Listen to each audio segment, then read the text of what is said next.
सुंदर झाला अंताक्षरीचा.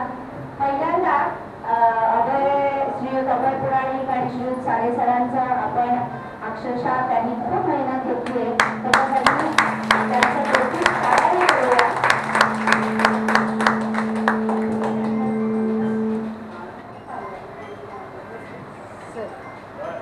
त्या दोघांनी फुल दिले का अभय दादा आणि सर्टिफिकेट देणार तेव्हा भाद्रपद महिना आजच सुरू होतोय. आपल्या गणेशाचं आगमन आता 2 दिवसात होणार आहे. सगळीकडे छान वातावरण आहे, आनंदी आनंद आहे. गणपती येणार म्हटल्यावर आपल्या घरामध्ये जेवढा आनंद असतो तेवढा इतर सणामध्ये निश्चितच नसतो असं मला वाटतं. त्यातून प्रत्येकाचं मत वेगळं असेल. तर आज आपण आता प्रथम जी कथ्थकचं आता तिचं शेवटचं वर्ष बाकी आहे, अतिशय सुंदर नृत्य करते, तिला मी विनंती केली एका दिवसामध्ये की तू हे गणेशाचं स्तुती करशील का, नृत्य करशील का. तर तिने एका दिवसात अक्षरशः तयारी केलेली आहे. म्हणून तिचं कौतुक करूया आणि तिला नृत्य करायला मी सांगते की स्टेजवर यावं.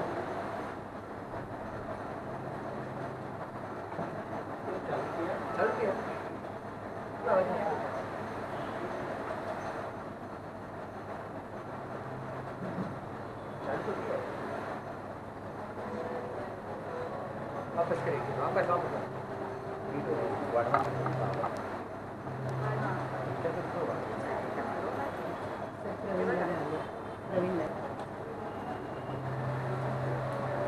आता उल्लेख केला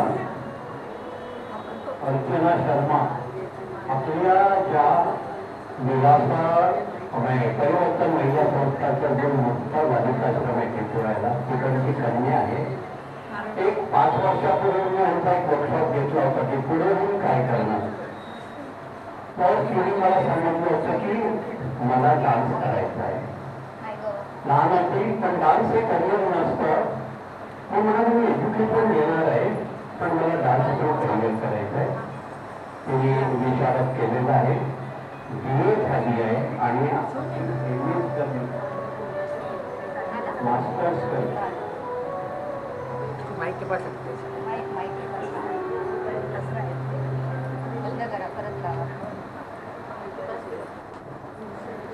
जरा सगळे शांत राहा कारण काय आहे थोडासा हा आवाज पोचत नाहीये.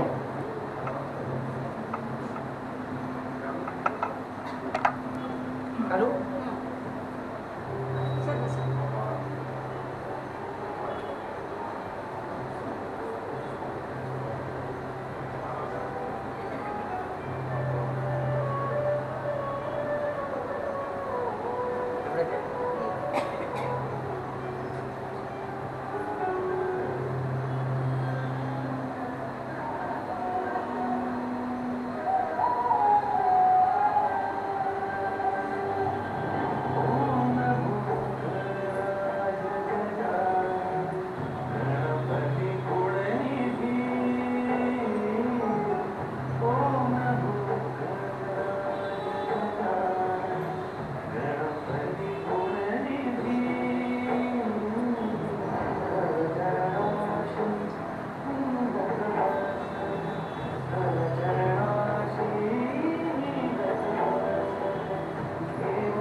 मुलं आणि ह्या मुलींनी एका दिवसामध्ये बसवला तर नृत्य मला परत एकदा टाळ्या वाजवून हे समोरच्या. आणि आता मी आपल्या पाहुण्यांना विनंती करते की प्रथम आपण गणपतीच्या पूजा करूया, हार घालूया, नंतर दीपप्रज्वलन होईल आणि त्यानंतर पाहुण्यांची ओळख आपले खानोलकर सर करून देतील आणि पाहुण्यांच्या हस्ते नंतर आपलं जो रिझल्ट लागलेला आहे त्या संघ वाटप केलं जाईल. तुम्ही जा तिकडे, बरोबर जा.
एक माईक आवाज करता येतो संस्कृत बनवणार.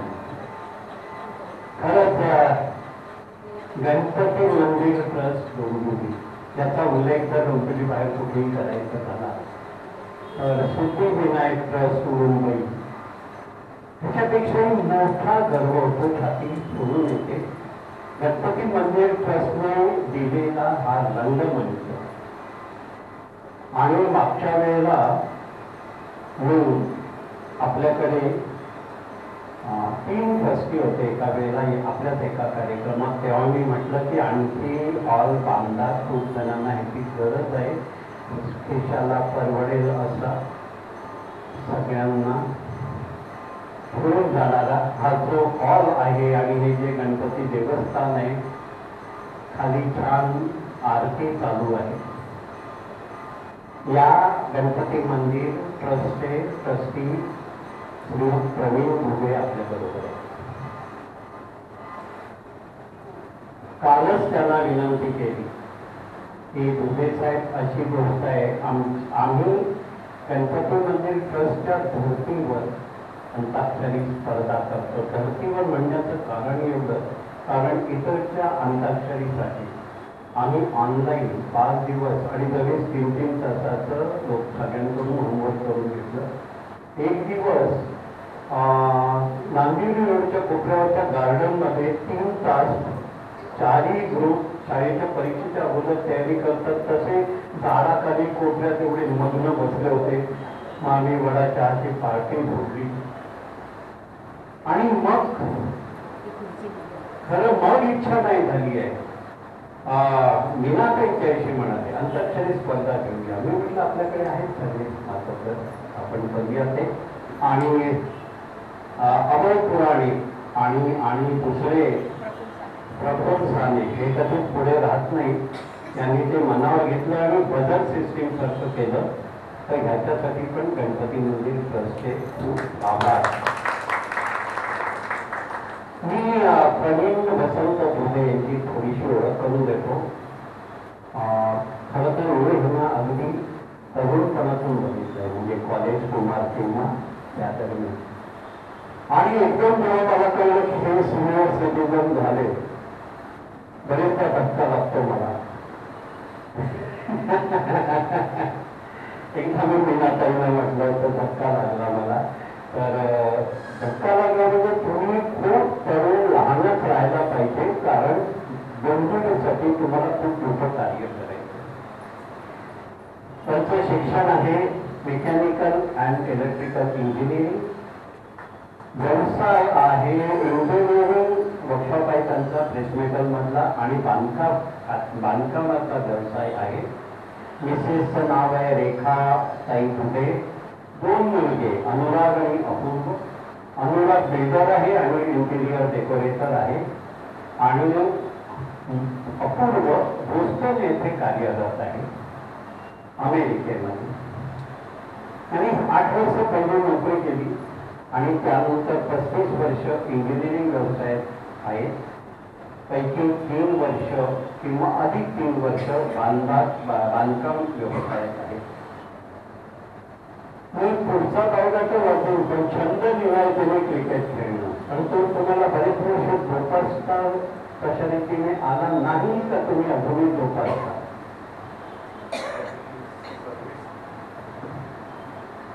मला खूप खेळणं झालं आणि त्यावेळेला फिजिक आपण एवढं काही मेंटेन केलं नाही. त्याच्यामुळे माझा राईट शोल्डर हा डिस्लोकेट व्हायला लागला, आणि जेव्हा वर्षातून 3 वेळा डिस्लोकेट झाला हात, हा डॉक्टरने सांगितलं की आता हाताचे प्रकार सगळे बंद करा, आणि त्या दिवशी मला नाईलाजाने बंद करायला लागलं.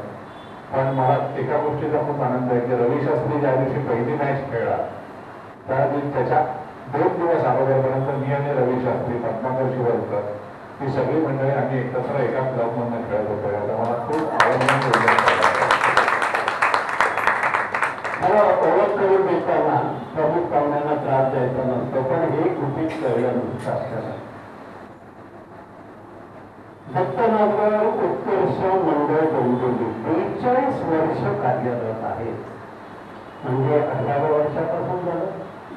मी तुमचं वेळ सांगतच नाही, मग अशी पण नाही सांगितलं.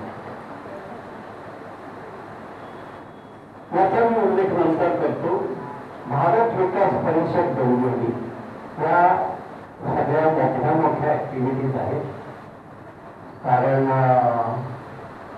त्याचा मी पूर्ण तपशील वाचत नाही. राजाजी पथ हाऊसिंग असोसिएशन कळलं की नाही. डोंबिवली राजाजी पथ परिसरातील स्थानिक स्तरावर बिगर राजकीय काम, म्हणजे गणपती मंदिरचं काम पण बिगर राजकीय आहे. स्वरतीर्थ सुधीर फडके स्मृती समिती संगीत क्षेत्रातील काम 21 वर्ष कार्यरत आहे. आपल्या शहराचे ग्रामदैवत असलेल्या श्री गणेश मंदिर संस्थान हे म्हणजे आता आपण आहोत येथे सातत्याने 18 वर्ष विश्वस्त आहे. 5 वर्ष कोषाध्यक्ष, 5 वर्ष उपाध्यक्ष. परंतु गुढीपाडवा निमित्त निघणाऱ्या नववर्ष स्वागत यात्रा जी डोंबिवलीतून सुरू झाली आणि अखंड आपल्या राष्ट्रभर आणि राज्यभर आणि देशभर चालली, त्याच्या पहिल्या यात्रेपासून म्हणजे तब्बल 25 वर्ष त्याच्या आयोजनात त्यांचा सिंहाचा वाटा आहे. मंदिर ट्रस्टला यावर्षी शतक महोत्सव आहे. त्याच्यात पण त्यांना कार्य करण्याची संधी आहे. संधी म्हणजे कसं, आता ते आपल्याला माहिती आहे आपल्या सुप्रियाताई सावंतकर एक सहभागी आहे गणपती मंदिरच्या संपूर्ण कार्यात. मग ती धार्मिक समिती असो किंवा आणखी काही असो. नागरी अभिवादन न्यास डोंबिवली शहरातील सामाजिक, शैक्षणिक, सांस्कृतिक, पर्यावरण क्षेत्रात कार्य करणाऱ्या 47 संस्थांच्या झालेल्या न्यासात सचिव पदाची जबाबदारी त्यांनी पार पाडली. त्यावेळेला 3,500 विद्यार्थ्यांचे शताब्दी राष्ट्रगीताचा भव्य कार्यक्रम झाला. 1983 मध्ये थोर तबलावादक पंडित सदाशिवराव पवार यांच्या Sadashiv academy of music Dombivli आयोजित त्या कार्यक्रमात पंडित दसराजी, झाकीर हुसेन, वकील अय्यर, मन्ना डे, मराठी बाणावाले, संगीत महोत्सव व डोंबिवली शहरातील 85वे अखिल भारतीय नाट्य परिषदच्या पूर्व संध्या तसेच सारेगम लिटिल चॅम्प्स अशा बऱ्याच डोंबिवलीत होणाऱ्या ॲक्टिव्हिटीज त्यांचा सहभाग आहे. पुरस्कार आहेत मेहता मित्र मंडळाचा कैलासबाई मेहता पुरस्कार, धना चौधरी बहुउद्देशीय विद्यालय सुवर्ण महोत्सवी वर्षात माझे विद्यार्थ्यांना गौरव केलं होतं त्याच्यात त्या हे आहेत. वनराई प्रतिष्ठान डोंबिवलीतर्फे आहे. सन 2018 मध्ये जायंट्स क्लब ऑफ डोंबिवलीतर्फे उद्योजकता पुरस्कार प्राप्त आहे. यशराज कला मंच डोंबिवलीतर्फे विशेष यशराज गौरव. आता प्रवीण दादाचा आणि परिवर्तनचा संबंध मी तुम्हाला जवळून सांगतो. कदाचित परिवर्तन होणे अगोदर आणि ज्योतिताई पाटकर सक्रिय समाजकार्यात येण्याच्या पूर्वीपासून मी म्हणत नाही, त्याचं कारण नंतर सांगतो. प्रवीण देवे त्यांना ज्योती पाटकरबाई म्हणत नव्हते, पाटकरबाई म्हणत नव्हते, फक्त बाई म्हणत. कारण ज्योती पाटकर त्यावेळेला काही काळ शिकवण्यामध्ये पण होत्या, शाळेत शिक्षिका म्हणून. आणि ते म्हणतात की सामाजिक कार्याची खरीची त्यांची गणपती मगाशी उल्लेख केला दत्तनगर उत्कर्ष मंडळ त्याच्यातून सुरू झाली. पण तुम्ही मागे कधी म्हणाला असाल त्याचा मी उल्लेख करतो. आणि पाटकरबाईंनी आम्हाला शिकवलं सामाजिक कार्य कसं करायचं. ह्याच्यात मी जास्त भाष्य करत नाही, कारण परिवर्तन महिला संस्थेची आणि या सामाजिक कार्याची कदाचित माझ्यापेक्षाही अगोदरपासून मी भाऊ आहे, गोष्ट वेगळी आहे, त्यांचा सहभाग आहे आणि परिवर्तनच्या कार्यात त्यांचा सदैव आपल्याला सपोर्ट आहे, इथे आहेत. तर तेवढी ओळख करून देतो आणि मी इथे थांबतोय. आज रवींद्रजी एक महत्वाचं काम असं आहे की बरं वाटलं की आमच्या स्पर्धा चालू होती तेव्हा तुम्ही थोडा सहभाग घेतला, म्हणजे बघितलं की गणपती मंदिर काय करतं आणि ते कुठून पुढे चाललेलं आहे ते. तर आणि तेच तुम्ही बघावं हे आजच्या कार्यक्रमाचा एक उद्देश होतं. आणि आता आपले जे विजेते आहेत त्यांचा आपल्याला सन्मान करायचा आहे.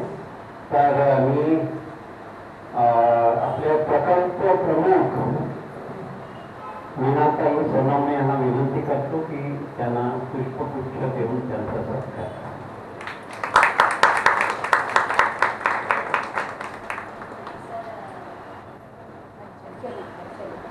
अर्चना येईल.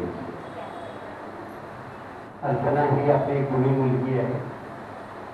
परिवर्तनने घडवल्या त्या फक्त गुणी मुली बनवल्या. 15 गुणी मुली आपापल्या घरी जाऊन संसार करतायत. छान बाळांना घेऊन पण आजींकडे येतात.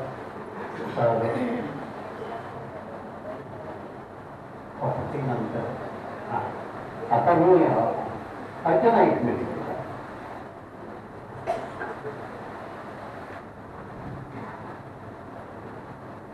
त्याचं थोडंसं कौतुक आपल्या प्रवीण दुबे सर यांच्या हस्ते.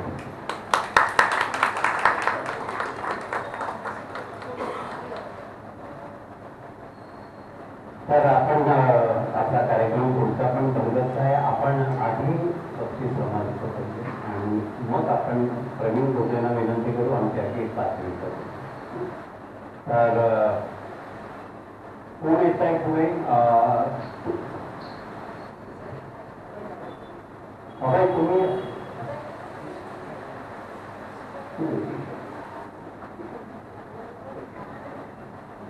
आपण आठ ग्रुप केले होते. 836 जणांनी भाग घेतला आणि पैकी 4 ग्रुप आपण फायनलसाठी नेले. आपल्याला माहिती आहे की स्पर्धा म्हटल्यानंतर खरं प्रत्येक जण जिंकत असतो, पण त्यावेळेला त्याला ते सुचलं आणि टाईम मॅनेजमेंटमध्ये बसलं तो विजेता असतो. तर त्याप्रमाणे आपण पहिलं बक्षीस आहे ते 4 जणांना देणार, दुसरं बक्षीस 4 जणांना देणार, अशी आपण बक्षीस म्हणजे प्रशस्तीपत्र आपण देणार आहोत. तर त्याच्यासाठी मी विनंती करीन पुढे देऊया आपण. तुम्हाला भारतीय दिगंबर खांडवकर,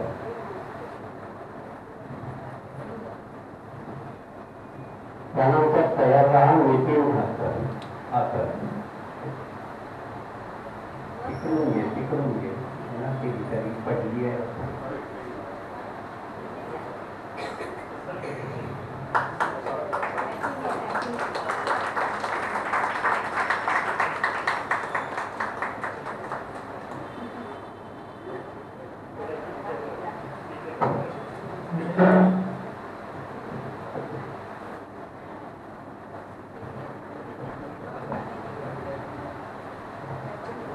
नितीन ठाकर,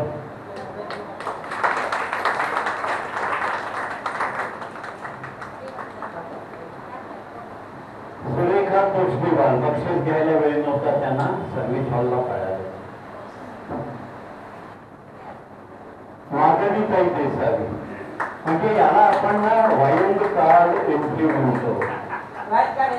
आपल्या 9व्या ग्रुपसाठी पहिलं एक नाव होतं सुहास गुडकर, पण मनीषा ताई नाही येणार म्हटल्यानंतर सुहास त्या तिकडे शिफ्ट झाले. माधवी ताई एकट्या राहिल्या. एक सेकंड एकट्या राहिल्या आणि सतत मला मेसेज पाठवत होते, माझं नाव काढून टाका, माझं नाव काढून टाका. कुणाच्या नशिबात काय दिलेलं आहे असं काढून टाकावाल्या माधवी देसाईंना चुकलो बरं. आपण पहिलं बक्षीस देतो. आता द्वितीय गावचा सुभाष कौशल्यकर. म्हणजे ते तुम्ही त्यांना पाठवलं तरी दुसरा नंबर तुमचा आहे, पुढे या.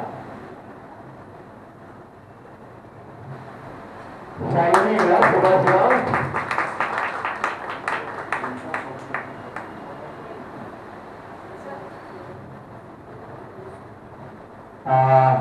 मंजिरीसाठी.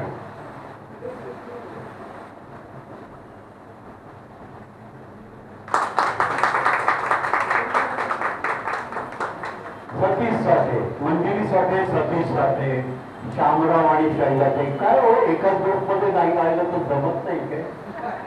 हा मग खरं तू चुकला का मी चुकला येतोच ना. सतीश साठे खूप खूप अभिनंदन. शैलजाबाई भोसले या पुढे.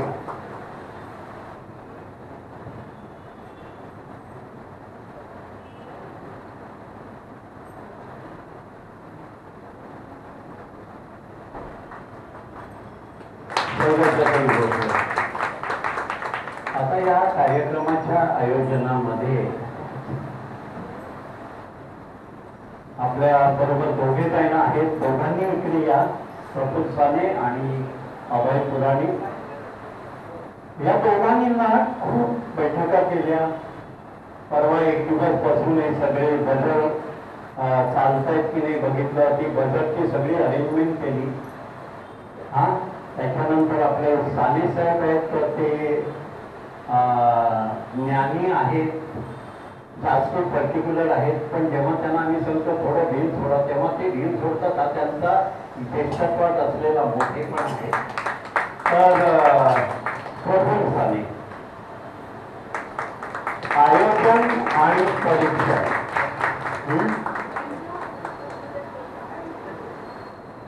आणि असेच नेहमी करायची आहे. अभय पुराणी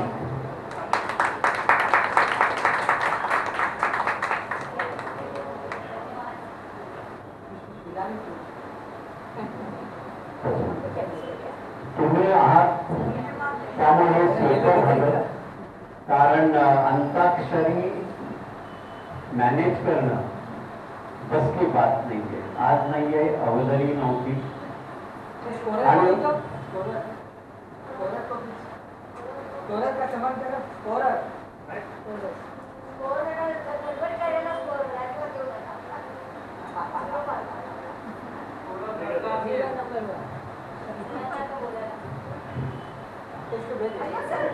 हे स्कोरर म्हणून मध्ये देत आहे, कळलं की नाही? कारण आपण बघताय, आपण काही फिटनेस आपल्यातून केल्यानंतर एक मोठी पोकळी तयार झाली होती. आणि आम्हाला ना काही एक तरुण इंटरेस्ट, म्हणजे वयाने नाही पण कार्याने, आयडियाजने. आणि त्याच्यात नंतर आपण असेच कार्यक्रम करीत आहोत. आणि आता त्यांनी सांगायचं आणि आम्ही सगळं ऐकायचं. जरा मीनाताईंचं ऐकतं. हे प्रकल्प प्रमुख म्हणून नाही दिलाय, त्यांनी स्टेजवर होण्याचा जो प्रयत्न केला त्याच्यात.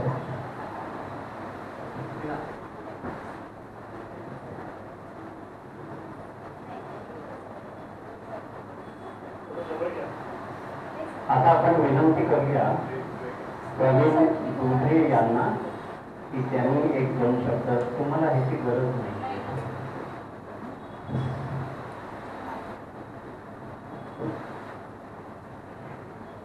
नमस्कार. आज या कार्यक्रमाच्या निमित्ताने व्यासपीठावर रंगत काका, मीनाताई आणि आपण सर्व मागेही कार्यक्रमामध्ये मी उपस्थित होतो. आजही काल सुप्रियाताईंचा विनंतीवजा आदेश उद्याच्या कार्यक्रमाला या, त्यांच्या कार्यक्रमाला त्यांच्या आमंत्रणाला नाही म्हणू शकत नाही. आणि संध्याकाळच्या वेळेला तुमच्या सगळ्या ज्येष्ठांच्या बरोबर आता मीही त्या गटात मोडल्यामुळे आपल्या ग्रुपमध्ये जर संध्याकाळ 10 मिळाली तर निश्चितच आवडेल. मला तुमच्या आणि माझ्या वयामध्ये साधारण 15 वर्षांना ऑन अँड ॲव्हरेज अंतर असं मी समजतो. त्यामुळे आपल्या सगळ्यांच्या व्यथा ज्या आहेत ना त्या सारख्याच आहेत. आपण आता खूप हसतोय, पण आपल्या मनामध्ये विचार असा आहे की मी कशी निघाले होते आणि आता पुढे गेल्यानंतर मला काय करायचं आहे, की कुठेतरी विवेचना नाही प्रत्येकाचे असतं. म्हणजे असं कोणी म्हटलं तुम्ही म्हणे बाई खोटं बोलते की हा पुरुष खोटं बोलतो, त्यामुळे हे आहे. पण आता प्रमाणपत्र दिलंय आनंदी आणि समाधान. या वयात आपल्याला काय पाहिजे? आनंद आणि समाधानच पाहिजे. आणि तो मिळवण्यासाठी कुठेतरी दिवसातले 24 तासामधले हे कुठेतरी आपण तास 2 तास काढतो. आणि या तास 2 तासाच्या आठवणी आपल्याला महिनाभर रिझवायच्या असतात. किंवा त्याच्याशी जोडून घेऊन आपल्याला उरलेलं आयुष्य काढायचं असतं.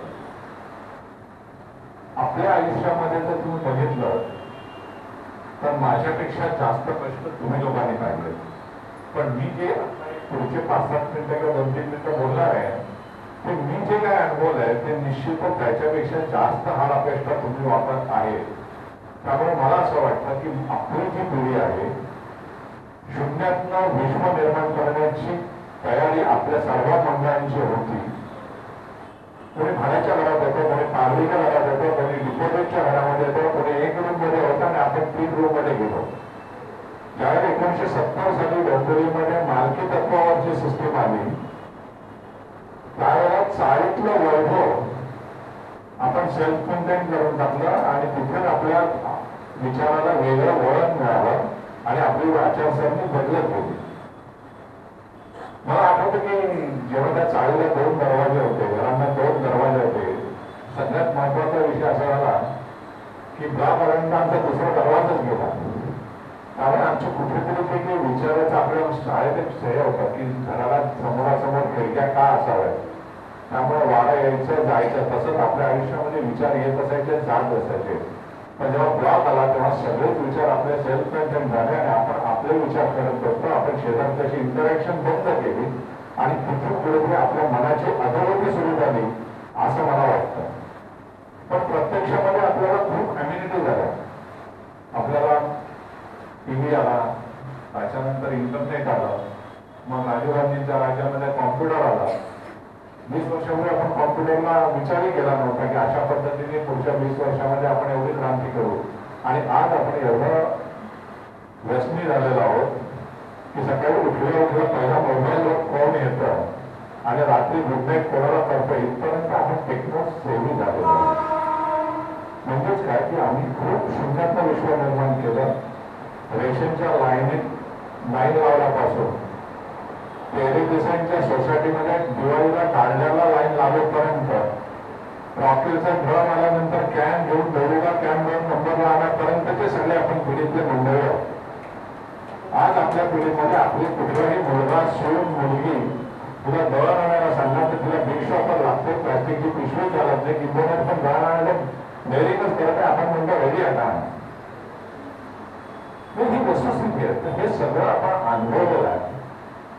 त्यामुळे आणि हे सगळं करत असताना आज जे काही वैभव आपल्या घरामध्ये आहे, 10x10च्या रूममधनं आपण चांगल्या विशाल ब्लॉकमध्ये इंटेरियरच्या याच्यामध्ये गेलं. पूर्वी साडी खराब झाल्यानंतर ती माळ्याला दोरीनी लावून एक फूल घातली हातावर की आपण तो पडदा म्हणून वापरायचो. बरोबर आहे ना? माझ्या मताचे सहमत करायचं सगळेजण असणार नाही. छोटस बाथरूम होतं, मोरी म्हणायचं आपण त्याला.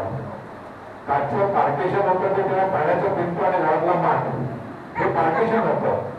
ह्या सगळ्या गोष्टी आहेत. आज आपल्याला प्रत्येकाला अटॅच बेडरूम लागतो, वेगळ्या टॉयलेट लागतं, फ्री पाईप लागतात, जीवन लागतो. हा जो काही आपण देखील ऍक्सेप्ट करतो, आपण एन्जॉय करतो. सांगायचा मुद्दा काय की हे हाल अपेक्षा करताना आज आपल्याला जे काही वैभव दिसतं ते आपण त्याचे साक्षीदार आहोत.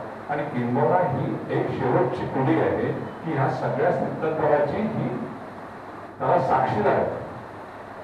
मला जे अनुभवलं नाही, माझ्या आईवडिलांनी काय बघितलं की आम्ही ज्या आरोपेक्षा काढल्या त्या माझ्या मुलांना मिळू नये म्हणून त्यांनी जीवाचं रान केलं. आम्ही काय केलं, आम्ही आमच्या मुलांना ते मिळू नये म्हणून केलं. आणि आज जी काही पिढी आली आहे ना, मला तेव्हा 10 वर्षामध्ये आले, त्यांनी पुन्हा वैभवच बघितलेलं नाहीये.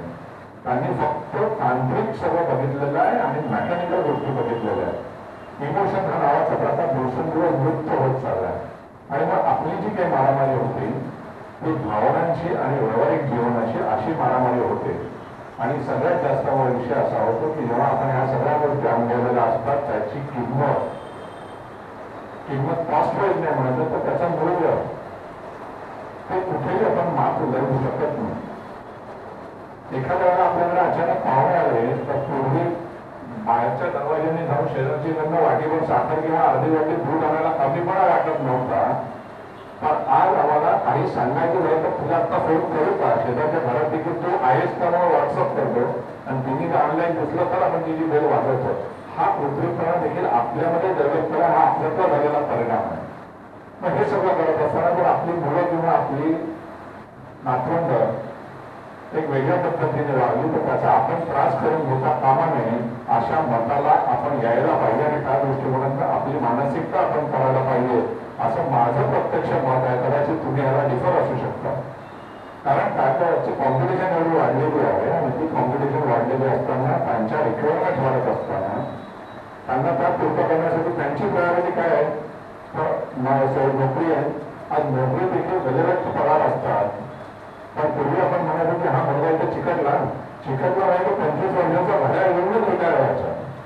आज 25 दिवसाची गॅरंटी देता येत नाही. कधीतरी दुसऱ्या वेळेला सांगता येतं की बाबा 1 तारखेपासून तुम्ही येऊ नका.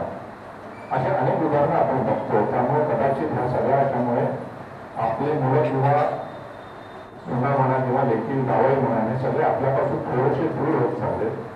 पण हे सगळं करत असताना आज धावत्या जगामध्ये त्यांना व्यवहारिक राहण्याच्या व्यतिरिक्त पर्याय नाही.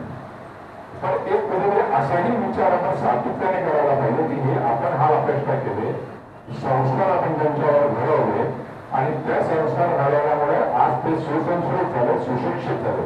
नुसतं सुशिक्षित होऊन उपयोग नाही, तुम्ही त्याला ग्रॅज्युएट केलं म्हणजे व्यवहार होतो अशातला भाग नाही, त्याच्यावर संस्कार असे होत नाही. पण निवड त्यावेळेला आपल्या पिढीने किंवा तुम्ही सर्वांनी जे काही सॅक्रिफाईस आयुष्याचं केलं आहे आणि त्या सॅक्रिफाईसमुळे आपण ही एक पिढी उत्पन्न करवलं आणि ते सगळं वैभव करू शकतात. ही मनात भावना आपण कायम करून घेतली पाहिजे आणि त्या भावनेने आपण राहिलं तर निश्चितच आपलं आयुष्य हे सर्टिफिकेट दिलं त्याप्रमाणे सुखी, समाधानी आणि आनंदी राहील. बघा तुम्ही हल्ली कोणासाठी सांगितलं, आपल्या मुलांना जरी सांगितलं ना की बाबा हे असं असं आमच्यावर आता बात झाला म्हणतात की तुमची किती दिवस टेप लावतात, तेच आम्ही ऐकलं. तुम्ही त्या काकांना पण तेच सांगत होता, ते आले तीच गप्पा होतात. त्यांची लिस्निंग कपॅसिटी कमी झालेली आहे, ते व्यावहारिक झालेले आहे. कदाचित त्यांचं प्रेम कमी नाही झालेलं. पण आपल्या लहानपणी आपल्याकडे जेव्हा घरी पाहुणे यायचे तेव्हा ते पोचल्यानंतर 15 पैशाचा पोस्टकार्ड टाकायचे आणि 8 दिवसांनी ते पोस्टकार्ड पोस्टाच्या मेहरबानी आपल्याला जेव्हा मिळेल तेव्हा ते पोस्टाचं पत्र मिळतं, आपल्याला त्यात आनंद होता. पण आज तुमचे नाव जर समजा 5 मिनिटं शेड्यूल वेळेपेक्षा लेट आले ना तर आपला जीव कासावीस होतो. मग मला सांगा त्यावेळेला प्रेम नव्हतं का लोकांमध्ये, का आत्ताच प्रेम उत्पन्न झालं? तर नाही, त्यावेळेलाही प्रेम होती पण प्रेमाची व्याख्या वेगळी होती. आत्ताची परिस्थिती बदलल्यामुळे आता आपल्याला काळजी जास्त वाटते. त्यामुळे काळजी आणि राहणारं प्रेम किंवा त्यांच्याबद्दलची आस्था तेच गोष्ट आपल्या मुलांच्या बाबतीत पण आहे. त्यांना मनातलं खूप वाटत असलं तर त्यांची दिवसाची रिक्वायरमेंट बदलत चाललेली आहे. त्याच्यामुळे कदाचित हे गोष्ट नसेल. आपल्या लहानपणी बिल्डिंग मधल्या एकच कोणतरी काकू किंवा मावशी बिल्डिंग मध्ये सगळ्या मुलांना घेऊन येत होत्या शाळेमध्ये, कारण त्यावेळेला बस वगैरे असं काही नव्हतं. आता मात्र सगळे आजी आजोबा हे बस यायच्या आणि आई वडील कामाला जातात, त्यांना बघायला वेळ नसतो. शाळेतनं व्हॉट्सअपवर तो आई वडिलांना मेसेज येतो, त्यामुळे ते त्याच्यावर समाधानी असतात. कधीतरी शनिवार रविवारला तो रिव्ह्यू घेतला जातो. पाटकर शाळेमधला व्यवसाय सांगतो की बाई म्हणून काही म्हणतात की ती बहुतेक दिसतच नाही आम्हाला, ती शनिवार तो शनिवार दिसते, अशी एवढी काळात होते. पण मग त्याच्यासाठी आपण जे काही आजी आजोबा बसवर मुलांना विचार करा, 15 मिनिटं अगोदर जर आपण या वयाची तिथे बसतो त्यावेळेला 3 जिना लीक काय केली बिल्डिंग या गोष्टीचा विचार करत नाही. म्हणजे आपण आपलं काम करतो, कारण का आपण त्याच्यामध्ये आनंद बघतो. त्यामुळे अशा प्रकारचा जिथे जिथे आनंद मिळेल अशा गोष्टी आपण करायला पाहिजेत. आणि हे सगळं करत असताना मी परवा या कार्यक्रमामध्ये असं म्हटलं होतं की बायोडेटामध्ये पूर्वी आपण हाऊसवाईफ म्हणायचो स्वतःला. तर मी आता विचार करतो की आपण हाऊसवाईफ न म्हणता ह्या आपण जे सगळे आहोत ते होम मेकर आहोत किंवा हाऊस मेकर आहोत. एक चांगलं घर आपण घडवलं आणि त्याच्यामुळे आमची मुलं, आमची सुना, आमच्या जावई, आमच्या मुली हे सगळे सुशिक्षित झाले आणि ते चांगलं वैभव करतात. आणि असंच त्यांनी करावं अशा तऱ्हेचं मानसिकता पण जर आपल्या मनामध्ये आलं तर आपण जास्त आनंद अजून मिळू शकतो. आपल्याला कमी काहीच नाही. आपल्या मुलांपेक्षा 500चे नोट नसेल तर तो पैसे घेऊ शकतो. पण आपल्याकडे 500चे जरी 5 रुपयाचे जरी नोट असले तरी 500 रुपयाचे नोट असल्याचा अविर्भाव आपल्या चेहऱ्यामध्ये असतो. हा आपल्या देवाचा मोठेपणा आहे. त्यामुळे जास्त वेळ घेत नाही, पण ह्या निमित्ताने तुमच्याशी हे इंटरॅक्ट करायची संधी मिळाली. माझ्याही मनामध्ये ज्या काही भावना होत्या त्या तुमच्याबरोबर शेअर केल्या. माझ्या मताशी सगळ्यांनी सहमत असतील असाही विषय नाही, पण मी जे काय अनुभवलंय माझ्या लहानपणी मी सगळे जीवन बघितलेलं आहे. संमेलनासंघ आणि गणेश मंदिराच्या माध्यमातून जसं मगाशी काकांनी सांगितलं तसं ज्योतिते बाईंबरोबर मी जी काही सुरुवात केली 9वीत असताना मी ज्योतितेनं पहिल्यांदा भेटलो आणि त्यावेळेला तिथून मला बाईंनी पत्रका वाटायची बरोबर हे पहिलं काम सांगितलं होतं. कार्यक्रमाची पत्रिका असते त्याने 1000 पत्रिका छापायची आणि ती घरोघरी वाटायची आणि बाईने सांगितलं हे पहिल्या वर्षी तुम्ही घरात जाऊन आम्ही त्या सगळ्यांकडे ती वाटली होती. तिथून आम्ही कामाला सुरुवात केली आणि आज या गणेशाच्या हळदच्या ग्रामदेवताच्या ठिकाणी काम करण्याची सलग 18 वर्षाची संधी मिळाली. ते कुठेतरी त्यावेळेला गणेशाची मेहरबानी आमच्यावर कृपादृष्टी होती आणि त्या निमित्ताने तळागाळातल्या सगळ्या लोकांशी संपर्क वाढला आणि आज या समाजामध्ये अनेक दुःखी मंडळी आहेत. मी तुम्हाला फक्त एवढंच सांगतो की आत्ता देखील आपल्या चेहऱ्यावर किती आनंद असला काही असला तरी आपण काही गोष्टी करू शकतो. या निमित्ताने गणेश मंदिरनी ज्येष्ठांसाठी विविध उपक्रम केलेले आहेत. उपासना सुटलेल्यांना माहिती आहे की संध्याकाळी उपासना असतात. त्यांना कोणाला धार्मिक याच्यामध्ये इंटरेस्ट असतो तर त्यांनी त्या उपासनांमध्ये मंगळवार, शुक्रवार आणि गुरुवार आपण उपासना करतो. शनिवारी उपासना असतात. ज्यांना वाचनाचे नाद असेल त्यांनी 20 रुपये फक्त मंथली फी मध्ये आपलं आपले ग्रंथालय आहे त्या तिथे करू शकतात. ज्येष्ठांची वाटिका आहे आणि मगाशी तुम्ही म्हणलात तसं की संगीत रंगीत गेले तुम्ही आणि वडापावची पार्टी केली, त्याच्यासाठी छत्रपती शिवाजी महाराज उद्यान देखील उपलब्ध आहे. सकाळच्या वेळेला अशाच प्रकारचे गेट टुगेदर तुमचं करू शकतात. मी सकाळच्या वेळासाठी एवढ्यासाठी सांगतो की सकाळी 9 वाजल्यानंतर ते जनरल पब्लिकसाठी बंद असतात. जर तुमच्याकडे संस्था असतील संस्थेच्या माध्यमातून सांगितलं की एखाद्या 2 तास आम्हाला गेट टुगेदर करायचं, आम्हाला गप्पा मारायचं निसर्गाच्या सानिध्यामध्ये डोंबिवलीच्या मध्यवर्ती ठिकाणी बहुतेक ते एकमेव ठिकाण आहे. तर अशा ठिकाणी जर तुम्ही केलं तर आम्हाला निश्चितच आवडेल. या निमित्ताने अजून एक छोटीशी गोष्ट फक्त नमूद करू इच्छितो की आपण सगळीकडे करत असताना मी ज्या संस्थेचा उल्लेख केला तर भारत विकास परिषद पण एक संस्था आहे. यंदाच्या वर्षी आम्ही एक वेगळा संकल्प करतोय की सीमेवर आपले अनेक जवान तिथे अहोरात्र मेहनत करतात, कुठल्याही प्रकारचा सण उत्सव ते साजरा करत नाही. तर अशा वेळेला त्यांच्या दिवाळी, त्यांनाही दिवाळी असते, त्यांच्या घरच्यांची दिवाळी असते, घरची दिवाळी किंवा साजरी करतात पण ते करत नाही. तर आम्ही यावर्षी एक संकल्प असा शोधला की डोंबिवलीमधनं 1000 जवानांना दिवाळीचे फराळाचे पाकिट पाठवायची. मी सविस्तर तपशील फराळी तुम्हाला देतोच. जर तुमच्यापैकी कोणी इंटरेस्टेड असेल तर एक त्याचे 500 रुपये शुल्क आहे. जर तुम्ही त्या योजनेमध्ये सहभागी झालात तर तुमच्या ग्रुपमधनं जे कोणी किंवा तुमच्या ओळखीमध्ये जे कोणी इच्छुक असतील तर तुमच्या त्यांची नावं कोणाकडे तुमच्याकडे जमावली तर अधिक तपशील फायनल झाल्यानंतर मी तुम्हाला कळवतो की अशा दृष्टिकोनातनं आपण तर करतोच आपल्याबरोबर आपल्यासाठी सॅक्रिफाईस करणाऱ्या, आयुष्य सॅक्रिफाईस करणाऱ्या जवानांसाठी पण आपण करूया असा एक संकल्प आपण या निमित्ताने केला. मग काकाने उल्लेख केला की सभागृह मोठी करायला अजून कपासिटी वाढवण्याला खरोखर ही शहराची गरज आहे. पण आज ह्या उपलब्ध वास्तवामध्ये आपण एवढंच करू शकतो. पण ह्या शतक महोत्सव वर्षामध्ये तुम्ही जे आज मंदिराचं रूप बघता त्याचा मोठा कायापालट पुढच्या 5-6 महिन्यामध्ये तुम्हाला बघायला मिळेल. आणि साधारण पुढच्या गुरुपाडव्याच्या वेळेला एक चांगल्या मंदिराचं डोंबिवलीसाठी उपलब्ध होईल. किमान त्याचं बहुतांशी काम करून झालेलं असेल आणि जूनपर्यंत पूर्ण मंदिराचं रिनोव्हेशन आणि डोंबिवलीमध्ये प्रत्येकाला आल्यानंतर दाखवण्यासारखं ठिकाण होईल एवढंच आश्वस्त करतो आणि इथे मी थांबतो. परत एकदा तुम्हाला हार्दिक शुभेच्छा. निराळा आरोग्यासाठी ईश्वरांनी प्रार्थना करतो आणि थांबतो. धन्यवाद.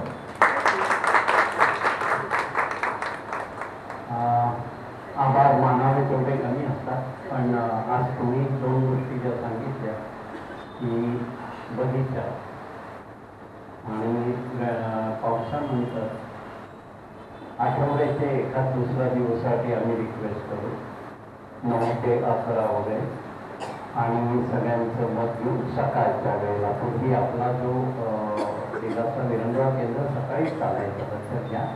सध्या आम्हाला कान्वेंचे सभागृहाने गुरुवारचा संध्याकाळचा वेळ दिलेला आहे 5:30 ते 8. त्यामुळे आम्ही त्या दिवशी ऑनलाईन कार्यक्रम बंद ठेवलेले. तसेच 2 दिवस आम्ही कोणते तरी निवडू सकाळी, कारण तिथे इलेक्ट्रिक कनेक्शन आहे, तिथे आपण माईक सिस्टीम पण वापरू शकतो. तो मधला 1 वर्ष आपण महानगर गॅसला दिला होता. आणि गणपती मंदिर एखादं कार्य करतं जवानांसाठी, त्याच्यामागे एक मोठा पाया असतो. म्हणजे आपल्याला असं बरेच संस्थांमधून आपल्याला कळतं की याच्यातला प्रत्येक रुपया हा शेतकऱ्यांपर्यंत पोहोचणार आहे, त्याच्यात आम्ही सहभागी असू, असायलाच पाहिजे. आजचं आपल्याला एक कौतुक करायचं आहे. भारतीताई या जरा आजचा आपल्याला नाश्ता आणि कॉफी भारतीताईंनी दिला. या आवडलं नाही तरी या, कारण तुम्ही ना छान शिक्षण मांडलेली आहे. वरतून खाली पडून वर्ष फक्त 80 बहिणा माझे काढतो प्लास्टिक राहून दे ये वरती त्यांच्या नातीला देसाईला डोनेशन न भरता चांगली ऍडमिशन मिळाली. त्या खुशीत त्यांनी आता आपल्याला नाश्ता संजीवी कॉलेजला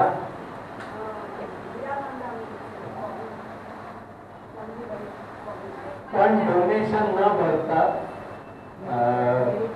त्यांची मुलगी एम.फॉर्म आहे, एक मुलगी मोठी डॉक्टर आहे. याच शिक्षिकेने घडवलेले असते सगळे. तर आपल्याला आता पुढचा एक कार्यक्रम तुम्ही आमच्याबरोबर राहावा अशी इच्छा आहे. आपण थोडीशी माहिती पण आहे तर जरा आता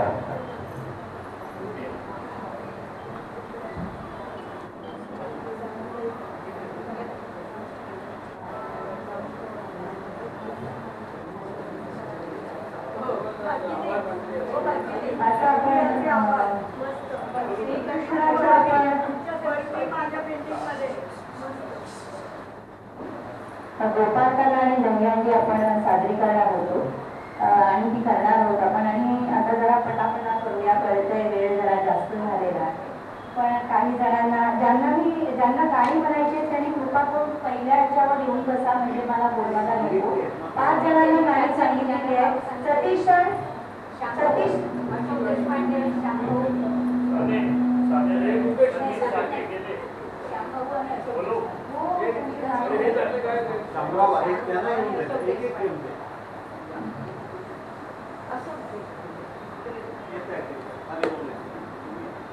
आणि स्वाती अग्निहोत्री, स्वाती आहे,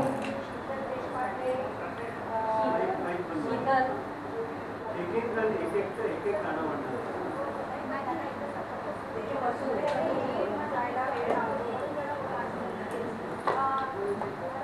शामराव आहे.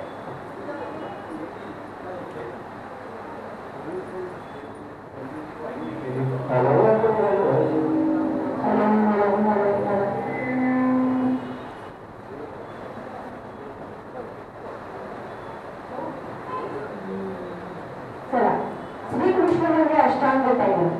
किती वेगवेगळे खेळ वेगळा तो खेळत होता.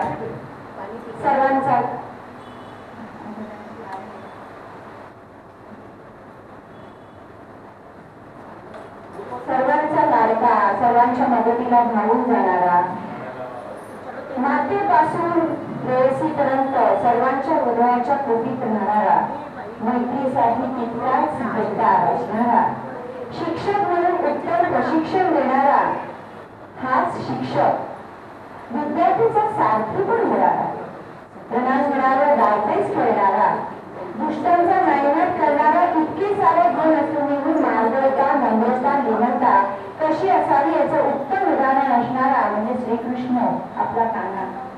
आपण कृष्णाच्या बालपणापासून गाण्याला सुरुवात करणार आहोत. वसुदेव देवकीचा पुत्र जन्मताच आपल्या आई वडिलांच्या प्रेमाला दुरावला आणि नंदाकडे आणि यशोमती माईनी मात्र त्याला अतिशय लाडात वाढवलं. सावळा वर्ण, कुरळे केस, मिस्किल हास्य, नटखटपणा या त्याच्या अस्तित्वाने सारे गोकुळच आनंदाच्या डोळ्यात डुंबत होते. आणि हा कान्हा मात्र आपल्या औषधामाईने काय विचारत होता माहितीये? तो विचारत होता, अगं माई, तू इतकी गोरी आणि मी कसं काय कारण? या बात आहे सौशीतल देशपांडे. देशपांडे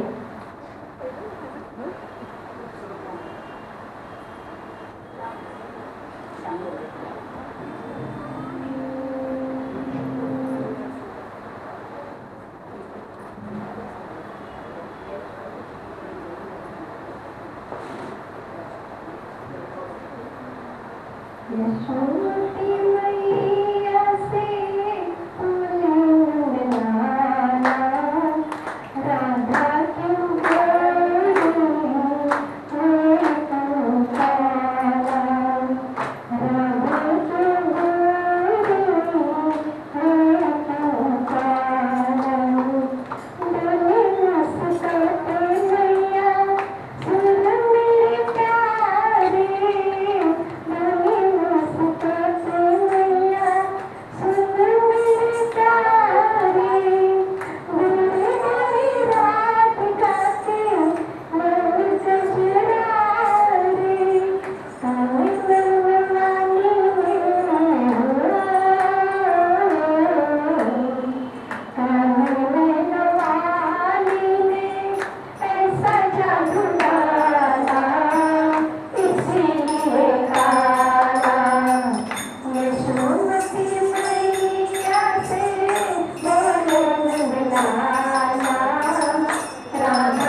गोपिकांना भरवण्यासाठी काना बासरी वाजवत असे आणि गोपिका काय गाई सुद्धा रानातच रस्ता विसरून त्या सुरांच्या मागे धावत असे. तर त्याचे सौंदर्य त्याच्यासाठी काय म्हणताय ते आपण आता त्यांच्याच शब्दात ऐकूया. हे गाणं म्हणणारे श्याम मिस्त्री आणि कोरस देणारे अशोक देशपांडे आणि नितीन ठक्कर.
बाजाराला जाताना त्यांची वाट लागली आणि गोपिका नदीवर स्नान करायला गेल्या असताना गोपिका नदीवर स्नान करायला गेल्या असताना त्यांची वस्त्र लपवायचा. त्या गवळ्यांनी आर्त स्वरात कृष्णाची विनवणी केली आणि ती म्हणाली, देरे कान्हा चोरी आणि लुगडी. गाता आहे स्वाती आंदोलन.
बासरीची दिवाणी आहे.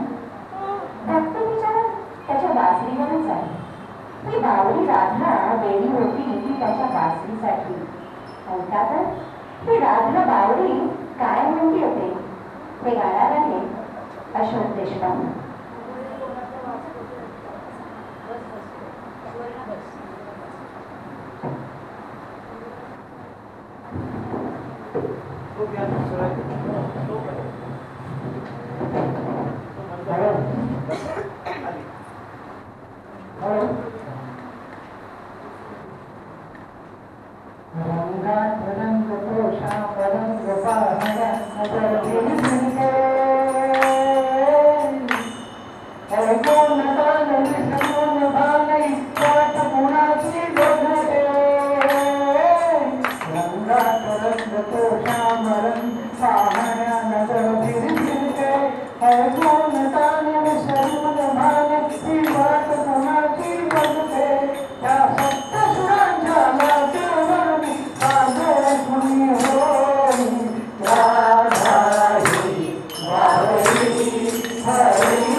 आशीर्वाद देतोय. आता ते आदर्श भावनेचे प्रेम, मित्रासाठीचे प्रेम, प्रेयसीचे प्रेम, कुटुंबासाठीचे प्रेम, म्हणून सगळे जर कानासाठी काय म्हणते आहे तर सगळ्या स्त्रियांना मी आता विनंती करते, सुरेश आपल्या चेअर्स मागे जाऊ दे आणि आपल्याला एक बोल धरायचा आहे आणि नृत्य करायचं आणि त्याच्यानंतर पुरुषांचं लगेच त्याच्या पाठोपाठ एक नृत्य होणार आहे. नृत्याचं नाव आहे किती सांगू मी सांगू कोणाला, आज आनंदी आनंद झाला. ते गाणं याच्यावर लागणार आहे. थोड्याशा पुढच्या पटापटा मागे करा. बाजूला करा, मध्ये जागा तयार होणार. मध्ये जागा करा सगळी. जरा देशांची संख्या कमी आहे पण पुरुषांना पुढे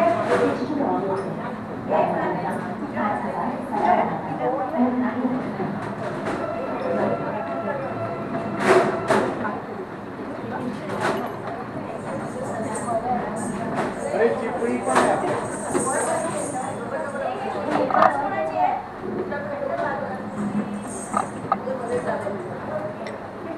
या पुढे खूप झाली जागा, खूप झाली जागा. त्या 2 खुर्च्या मागे खेचा ना फक्त.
आपण थांबतो.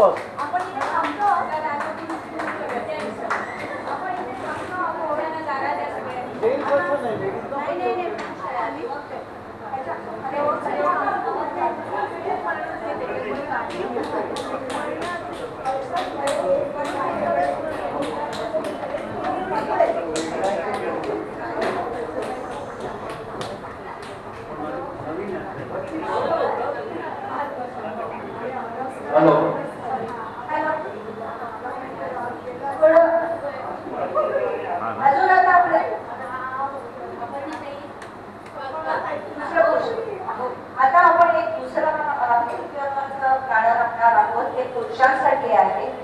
मी आता तुम्हाला एक हानोटकर सरांकडनं यांसाठीच्या ह्याच्यामधल्या एक शेवटपर्यंत व्यवस्थित डान्स केली नृत्य केलं त्यांना बक्षीस आहे. तसंच पुरुषांना सुद्धा शेवटपर्यंत जे नाच करतील त्यांना बक्षीस आहे. आता त्याला सुरुवात होते नृत्य लागतंय लगेच.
गिरगाव आलं गिरगाव.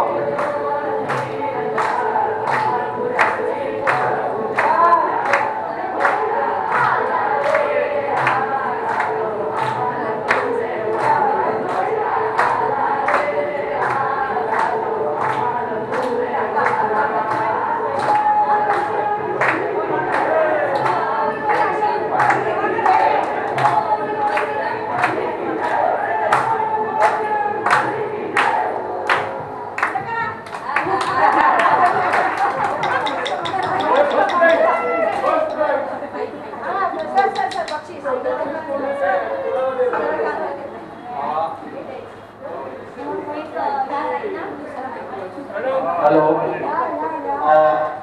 आता हॅलो नाचाची हॅलो हॅलो नाचाची 2 बक्षिसं आपल्याला द्यायची. खानोलकर सरांतर्फे आहे.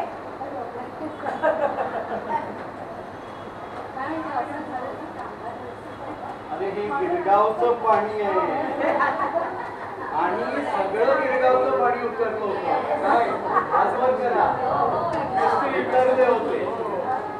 तर हे मुकादम यांच्यासाठी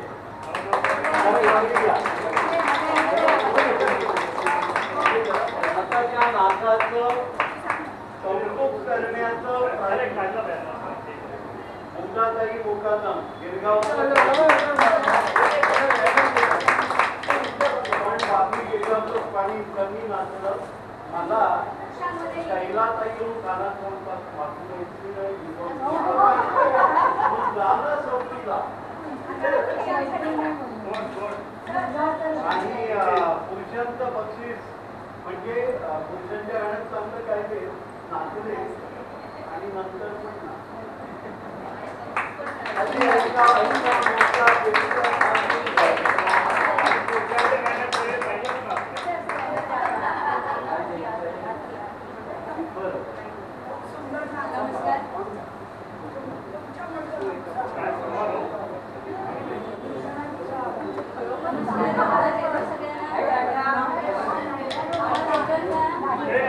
बोला बोला हॅलो हॅलो सगळ्यात एकदम छान झालंय. फक्त आता शेवटी 1 मिनिट कृपया भारतीताई आपण आरती करूया. तर गणपती बाप्पा 2 दिवसावर आलेले.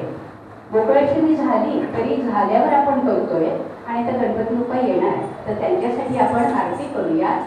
एक आरती रमेश भाऊ पाटील,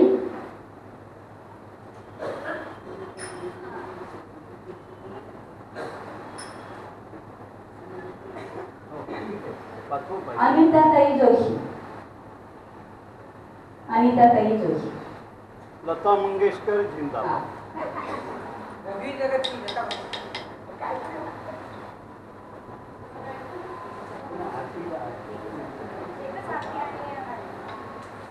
तर आपण आरतीला सुरुवात करूया. तुम्ही 5 जणांपैकी एकेकाने आरती कडवायला घ्यायची. टाळ घ्यायचे सगळ्यांनी या आणि आपण आरती उभं राहून करतो. टाळ हातात घेतो नाही तर टाळ्या वाजवतो आणि आरतीला सुरुवात करूया. सुखकरिता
देव